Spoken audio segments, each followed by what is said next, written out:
Fatima.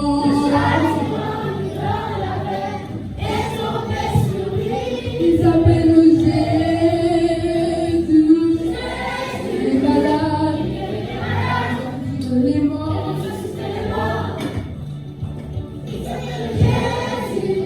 Jésus, les malades, les morts. Si tu es d'accord, vous pouvez pousser des cris de joie. Ouais, ouais. Jésus, Jésus.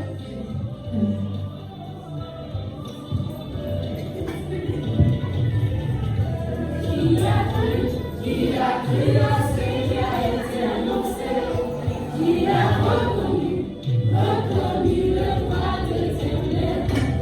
Il a délivré les morts, pour attirer le regard, pour abandonner les hommes, morts de vivants. Il a délivré les morts, pour attirer le regard, abandonner les hommes, morts de vivants. Tous ensemble. Il s'est débrouillé. Il s'est humilié. Le châtiment de la paix est tombé sur lui. Il s'est humilié. Il s'est humilié. Jésus. Le châtiment de la paix est tombé sur lui. Il s'appelle Jésus. Jésus est malade. Jésus les morts. Il s'appelle Jésus. Jésus. Jésus est malade. Jésus les morts. Jésus.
Durant le mois de janvier, nous allons parler des 7 je suis.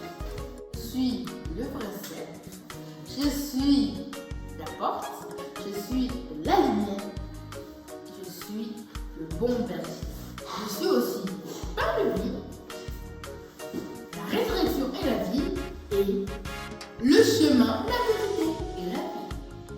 Aujourd'hui, on va juste parler du vrai sel. Les amis, Jésus, c'est le vrai sel. Et le sel, c'est vous. Ça, c'est le sarment. Les sarments, c'est les branches de l'arbre qui produisent du fruit s'ils sont accrochés au cep. Si nous ne sommes pas accrochés au cep, qui est le grand tronc, et bien le sarment, la branche, tombe et ne produit pas de fruit. Et on brûle les branches au feu. Comment rester attaché au cep? Eh bien, c'est très simple que ça. Tout d'abord, il faut venir à l'église et rester auprès de ses amis pour avoir une sorte de communion fraternelle.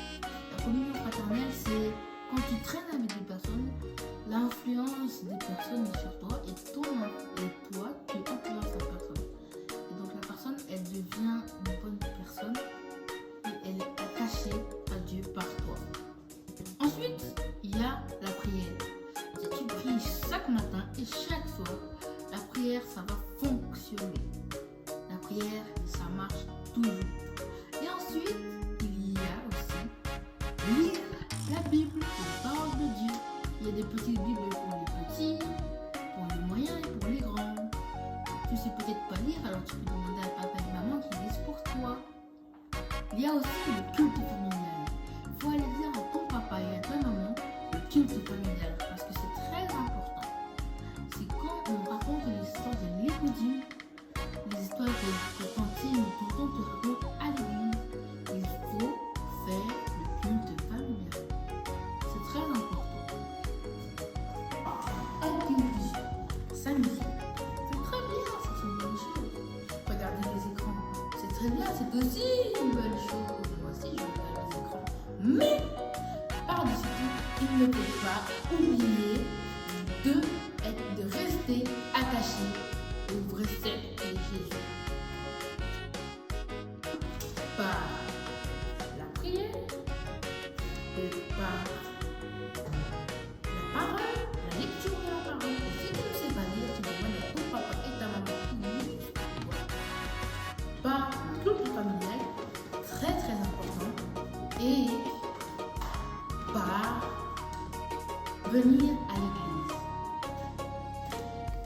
Bon week-end les amis.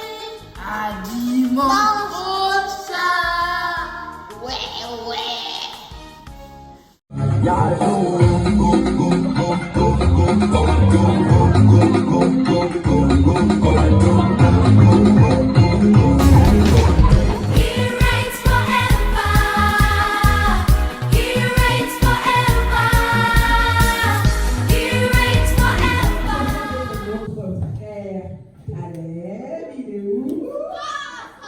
Et après, on va passer directement à l'offrande. Émilie et Nanessia, vous préparez les tennis. Et on chante bien fort avec votre maman Caleb. Allez, Caleb!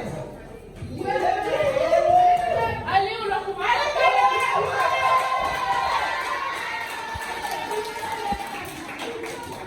Bon, Caleb, vas-y, tu peux le faire.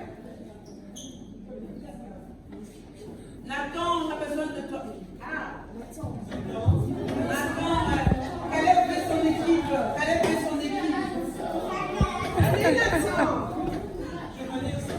Samuel, combien? Marie-Rose, combien? Allez, Nathan.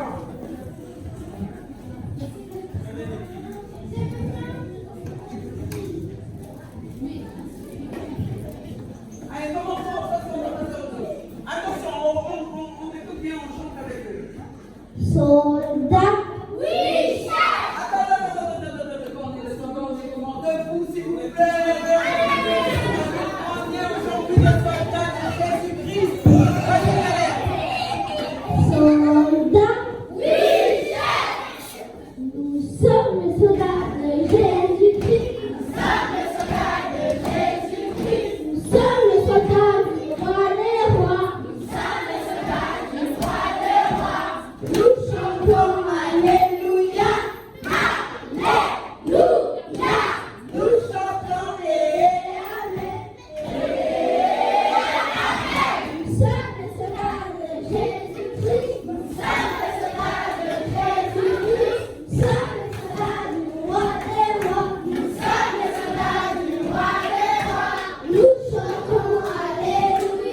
We are a chosen generation.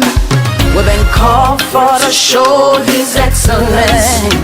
He reigns forever. He reigns forever. He reigns forever.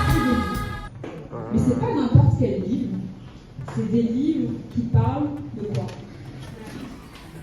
Je vais dire en même temps. De Jésus. De Jésus, exactement. C'est des livres qui parlent de leur foi, qui parlent de Jésus. On dit aussi que ce sont des témoignages. Et je vais vous raconter comment on a écrit ces livres. Quand Mélia et Noélia étaient plus petites, et d'abord ça a commencé avec la grande sœur, elle me parlait tout le temps de Jésus. Je suis sûre que vous aussi. Qui est-ce qui aime le Seigneur ici? Waouh! C'est glorieux. Gloire à Dieu. Eh bien, c'était pareil pour Mélia et Noélia. Et je suis sûre que vous aussi, les enfants, vous parlez de Jésus. Vous aimez le Seigneur. Et donc, quand elles étaient plus petites, les filles, elles me parlaient du Seigneur et de leur amour pour Dieu, de leur foi. Et je me suis dit, mais quand elles seront grandes, quand elles seront des mamans, quand elles seront des grandes filles, est-ce qu'elles vont se rappeler de leur foi? Sans doute que oui. Mais est-ce qu'elles vont se souvenir de leurs mots qu'elles disaient pour parler de leur foi? Alors ce que j'ai fait, j'ai pris Mélia en premier et je lui ai posé plein de questions sur sa foi. Par exemple, je lui ai demandé, à ton avis, qu'est-ce que Dieu aime? Ou alors, comment c'est le paradis? Et elle me répondait. Et moi, j'écrivais toutes ces réponses. Et au départ, je me suis dit, ces réponses, on va les garder pour nous. Et comme ça, quand elle sera une grande, elle pourra relire ce qu'elle avait dit. Et le Seigneur m'a parlé et il m'a dit, non, ça ne va pas être que pour Mélia, ça ne va pas être que pour Noélia ou pour toi. Les réponses de Mélia, la foi de Mélia, tu vas la mettre dans un livre. Et ce livre, on pourra le partager à d'autres enfants ou à d'autres adultes. Et aujourd'hui, on est vraiment bénis, c'est une grâce parce qu'on est ici à Bruxelles, chez vous. Nous, on habite au Luxembourg. Mais le livre, il est dans plein d'autres pays parce qu'il y a d'autres enfants comme vous qui ont reçu le livre. Il est au Congo, qui connaît Dieu.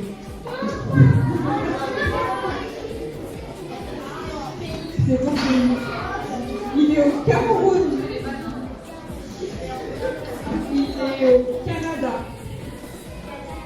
Il est en Angleterre. Il est en Pologne. Il est aux Antilles.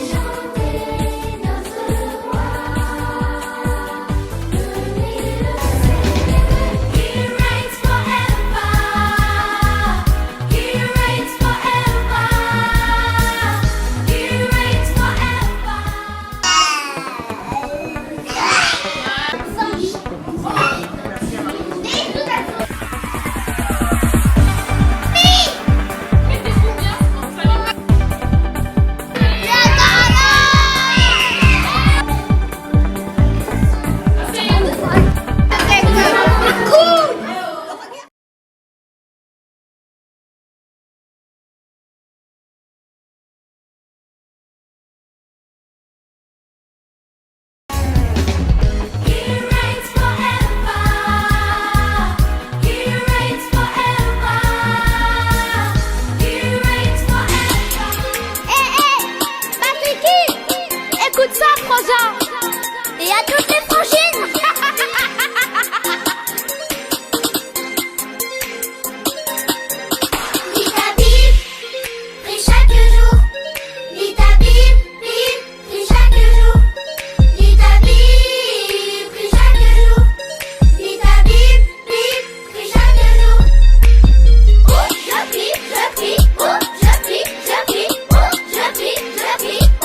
prof.